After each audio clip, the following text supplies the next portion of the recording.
Hi everyone, and welcome to Alesha Who Smiles at Death EDH Deck Tech here on Tabletop Commander.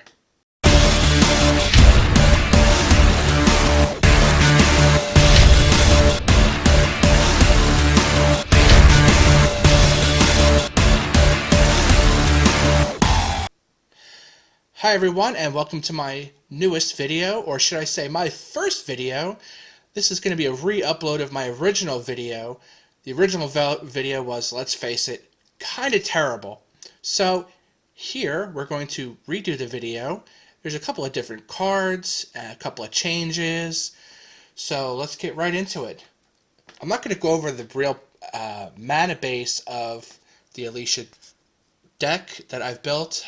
I did spend quite a bit of money on the mana base, but pretty much do whatever you can afford and whatever you feel comfortable with. I do want to go over a few lands that I feel are kind of important to the deck. First, we have Opal Palace. This will enable Alesha to come out a little bit bigger than just a basic 3/2 first strike. It'll allow you to add 1/1 counters to her and make her much bigger, much more threatening. Maze of Ith is kind of an important add to this deck in that sometimes you need to use Alesha's ability, but you don't really want to risk her in combat. So this is what you use. You attack with her, and then you use the Maze of Ith to immediately pull her back, but still getting the ability trigger off. You also use Vault of the Archangel, because creatures with Death Touch and Lifelink are pretty badass.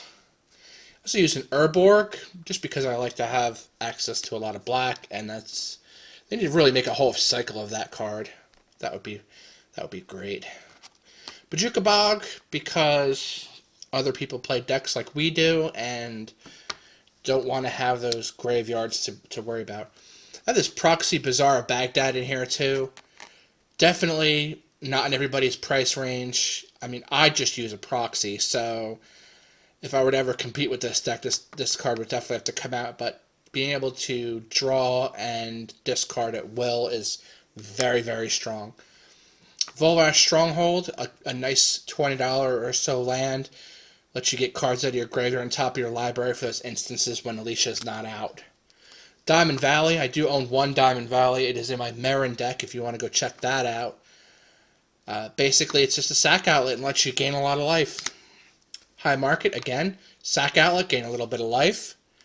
Alright, moving right on to the bulk of the deck. Starting off, we have Sol Ring, of course. A lot of people want to get Sol Ring banned. I really don't understand why. Yes, it's a very powerful card, maybe a little too powerful. But it's 1 in 100 cards, first of all. Second of all, it's only a $2 card, so it's not like it's out of people's price range. So I don't understand why they want to get Sol Ring out, but for some reason leave Mana Crypt in. I'm sure I just pissed a lot of people off by saying that, but that was my opinion, and there it is. Just moving right along, we have Darksteel Ingot, another mana rock for some nice color fixing. Sensei's Divining Top, because we play that in pretty much all EDH decks. Mana Crypt, again, pretty much an all EDH deck card when you can afford it. I have a few that are proxies. This one happens to be a real one.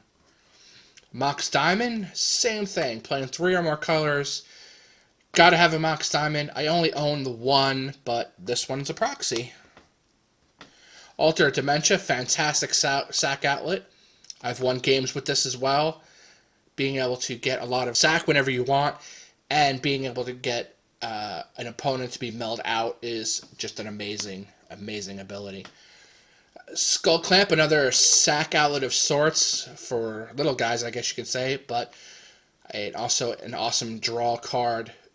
Pretty much an auto-include whenever you're playing as many creatures as we do. This is a very, very creature-heavy deck, so Skull Clamp is in.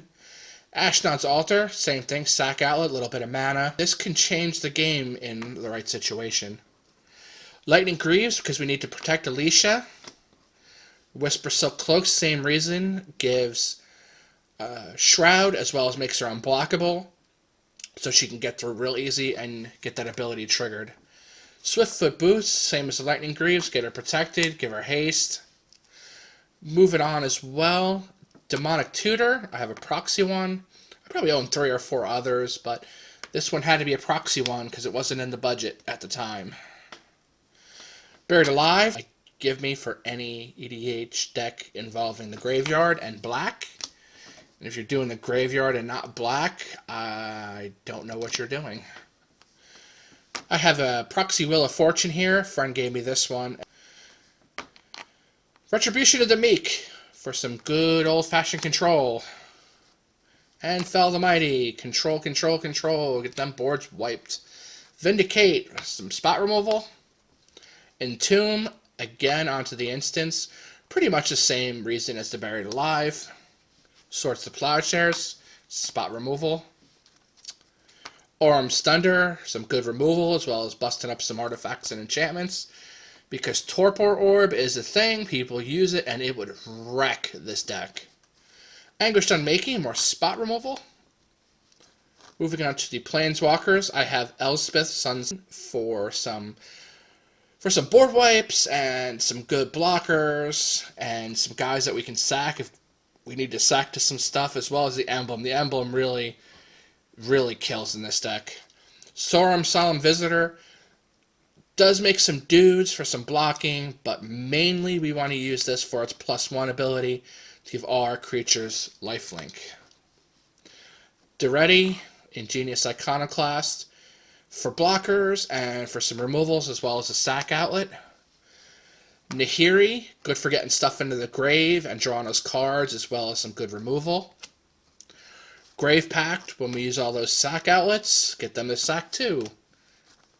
Same thing. Dictate of Erebos.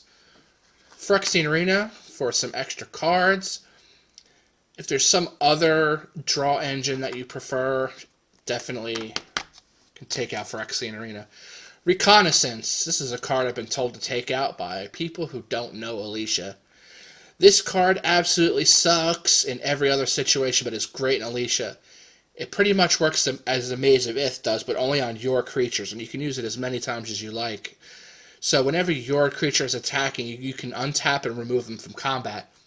That is fantastic for being able to trigger Alesha's ability without actually putting her in any real danger. Then we have Blood Artist and Zulaport Cutthroat. There's a lot of leaving the battlefield going on in this deck, so definitely does a lot of damage and gains you a lot of life. So your life gain, we play the Soul's Attendant and the Soul Warden. Fantastic life gainers in this deck.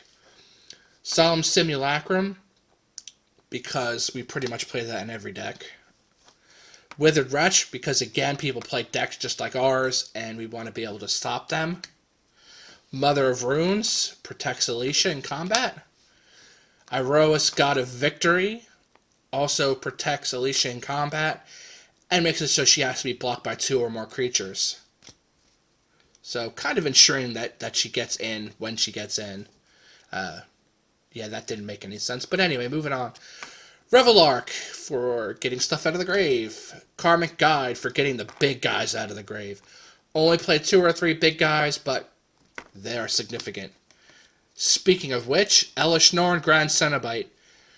Basically, this card is definitely an auto-include in this deck.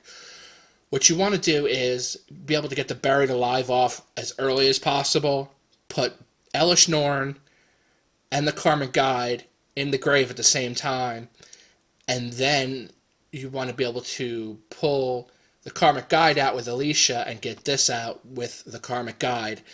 And in doing so, it gives you a huge advantage very early in the game. This has definitely won me some games. Sun Titan, pretty much same reason as the Revelark, to get our guys back out of the graveyard. And it'll also work on fetch lands and that sort of thing too. I do play fetch lands in this deck. Master of Cruelties, a game winner. Angel of Invention, fantastic new card from Kaladesh. Pretty much makes all my creatures bigger. It's a big lifelinky vigilance flying thug, so definite and include. And the fact that it's bigger only when it's in play and it's a 2/1 otherwise makes it Alesha-able, so definite include. Karlov, auto-include in this deck. Lots of life gain in this deck. Karlov just gets real big, real mean, real quick, so Karlov. Kikijiki Mirror Breaker, no infinite combos with this guy. All my decks are pretty much casual, so this is just in here for copying the enter the battlefield guys and the sackable guys and that sort of thing.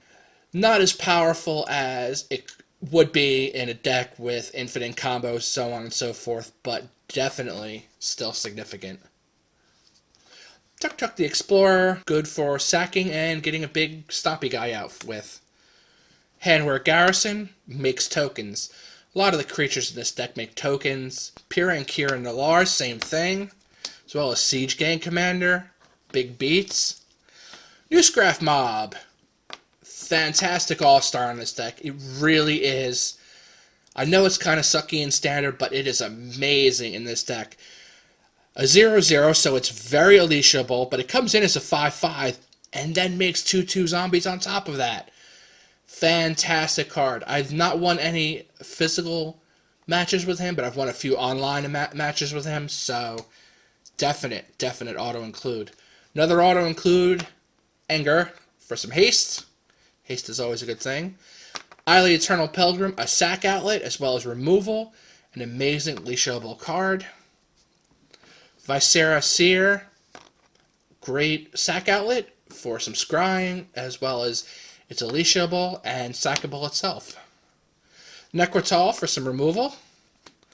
King Makar, the Gold Cursed, for some removal, as well as a sacrificeable artifact for mana, basically a Lotus Petal. Duplicate, an Alesha-able removal card. Again, great removal. I've removed so many nasty things with him.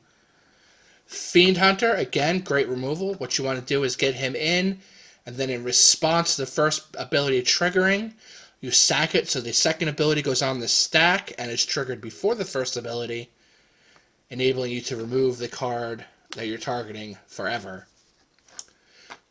Duragar Hedgemage, good for artifacts and enchantments, or both. Mentor the Meek for some draw power. Kami of Ancient Law, getting rid of those enchantments. Lots of people play enchantments, so we play the Kami. Maniac Vandal for artifacts, same thing as the Kami, but for artifacts. And Recruiter of the Guard, another all-star of this deck, pretty much Imperial Recruiter. This is the poor man's Imperial Recruiter, definite auto-include for this deck. And don't forget to like and subscribe, as always, and have a great day!